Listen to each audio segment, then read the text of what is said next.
মানুষ যা চিন্তা করে আল্লাহ তা পূরণ করে না, ঠিক কিনা? এই করিডোর বাস্তবায়িত হলেই ভারতের গাড়ি যাবে আমাদের উপর দিয়ে। শুধু গাড়ি যাবে না, তাদের সাধারণ জিনিসপত্র যাবে না, মালামাল যাবে না।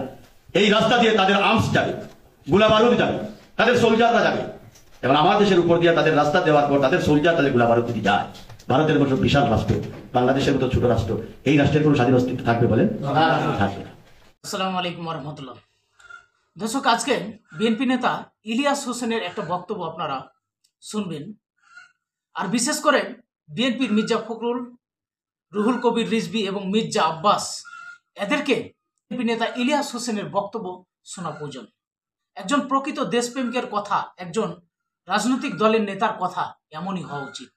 যার ভিতরে চুল পরিমাণ ঈমান আছে, সে কখনো ভারতের তাবেদারি করতে পারে না। এটা কিন্তু মনে রাখতে হবে। যার ভিতরে চুল পরিমাণ ঈমান আছে, যার ভিতরে চুল পরিমাণ দেশত্ব বোধ আছে, দেশ প্রেম আছে, সে কখনো ভারতের তাবেদারি করতে পারে না। ভারতের বিপক্ষে কথা তাকে বলতেই হবে। আর যেই কথা বলার কারণে বিএনপি নেতা ইলিয়াস হোসেনের এই বক্তব্যের কারণেই তাকে গুম হতে হয়েছে, তাকে এই দুনিয়া থেকে বিদায় নিতে হয়েছে।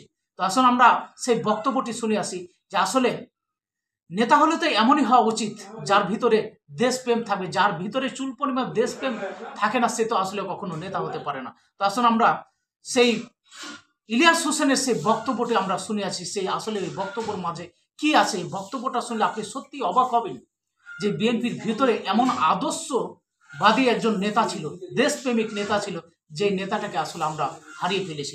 দর্শক, আজকে এই বিএনপি নেতা ইলিয়াস হোসেনের বক্তব্যটি আপনারা ধৈর্য সহকারে শুনবেন যে আসলে তার ভিতরে কতটা দেশপ্রেম ছিল, কেন তাকে গুম করা হয়েছিল। এই বক্তব্যটা দেওয়ার পরপরই তাকে আসলে গুম করে এই দুনিয়া থেকে বিদায় করা হয়েছে। আসুন আমরা বক্তব্যটি শুনে আসি।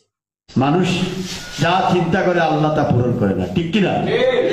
আর এই করিডোর বাস্তবায়িত হলেই ভারতের গাড়ি যাবে আমাদের উপর দিয়ে।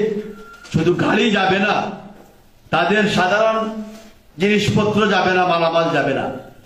এই রাস্তা দিয়ে তাদের আর্মস যাবে, গোলা বারুদ যাবে, তাদের সোলজাররা যাবে।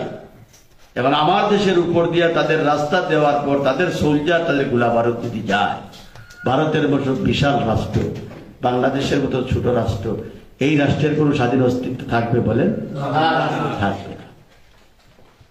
সেই ব্যবস্থা হচ্ছে সংবিধান সংশোধন করে আল্লাহর উপর আস্থা এবং বিশ্বাস, এই কথাগুলো শেখ হাসিনা তুলে দিয়েছে। সংবিধান সংশোধন করে নিরপেক্ষ নির্বাচনের ব্যবস্থা তত্ত্বাবধায়ক সরকার বাতিল করে তিনি তার বাপের পথ অনুসরণ করে একদলীয় শাসন ব্যবস্থা কায়েমের ব্যবস্থা তিনি করেছেন, চিরস্থায়ী করেছেন। এর জন্য তো বলেন তিনি ভিশন 2021, অর্থাৎ 2020-21 সাল বছর। আমি একটা কথা বলে যাই, ম্যান প্রপোজেস গড ডিসপোজেস। মানুষ যা চিন্তা করে আল্লাহ তা পূরণ করে না, ঠিক কিনা? শেখ মুজিবও তো ক্ষমতায় আসার পরে মনে করেছিল আল্লাহর পরে তিনি, ঠিক না? তৎকালীন শেখ মুজিবের জনপ্রিয়তা আসলেই আকাশ চুম্বি ছিল। ওইভাবে হবে। তবে ইনশাআল্লাহ শেখ হাসিনা আর বাংলাদেশের রাষ্ট্রীয় ক্ষমতায় থাকতে পারবে না। আমরা তাকে বিচারিত করব, গণতন্ত্র প্রতিষ্ঠিত হবে, বাংলাদেশে আইনের শাসন প্রতিষ্ঠিত হবে, বাংলাদেশে আইনের শাসন প্রতিষ্ঠিত হবে, বাংলাদেশে সুশাসন প্রতিষ্ঠিত হবে, বাংলাদেশে আল্লাহর উপর আস্থা এবং বিশ্বাস, সংবিধানে এগুলা পুনঃস্থাপিত হবে এবং বিদেশিদের দাসত্বের শৃঙ্খলে বন্দী করে যে সমস্ত আইন করা হচ্ছে তাও বাতিল হবে এবং তারেক রহমান বীরের বেশি বাংলাদেশে ফিরে যাবে। দর্শক, বিএনপি নেতা ইলিয়াস হোসেনের বক্তব্য শুনলেন। এও কিন্তু বিএনপি নেতা, আর বর্তমানে যারা আছে তারাও বিএনপি নেতা, কিন্তু তাদের পার্থক্য ঈমান এবং দেশপ্রেম তাদের ভিতরে কতটা দ্রুত আছে দেখেন। তিনি দেশ নিয়ে চিন্তা করেন, আর এরা হচ্ছে দেশ বিক্রি করে রাজনীতি করে, যারা ভারতের তাবেদারি করে। ইলিয়াস হোসেন যিনি সবসময় ভারতের বিরোধিতা করতেন, ভারত এই বাংলাদেশকে যে দমন করার জন্য, শোষণ করার জন্য, মানে যে পরিকল্পনা করেছিল দখল করার জন্য, সেই কথাগুলো তিনি তুলে ধরেছিলেন। আর এই জন্য তাকে গুম হতে হয়েছে, দুনিয়া থেকে বিদায় নিতে হয়েছে। আর সেই বিএনপির লোকের ভিতরে আর সেই বিএনপি দলের ভিতরে এখন যে নেতাগুলো আছে তারা আসলে ভারতের তাবেদারি করছে, ভারতের কাছে বিক্রি হয়ে যাচ্ছে। তাদের ভিতরে আসলে দেশপ্রেম বলতে কোনোই কিছু নাই।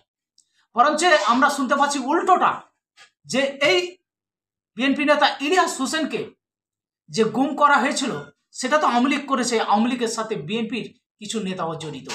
সেটা তো জ্যাকব মিল্টন ভাই স্পষ্ট তার বক্তব্যতে তুলে ধরেছেন। দর্শক, আজকের বক্তব্য আপনাদের কেমন লাগলো এবং বিএনপি নেতা ইলিয়াস হোসেন যে বক্তব্য দিয়েছিলেন, যে বক্তব্য জেরে তাকে গুম হতে হয়েছে, তার ভিতরে যে দেশপ্রেম কতটা আছে সেটা সম্পর্কে আপনাদের মতামত অবশ্যই কমেন্ট বক্সে জানাতে ভুলবেন না। আসসালামু আলাইকুম রহমতুল্লাহ।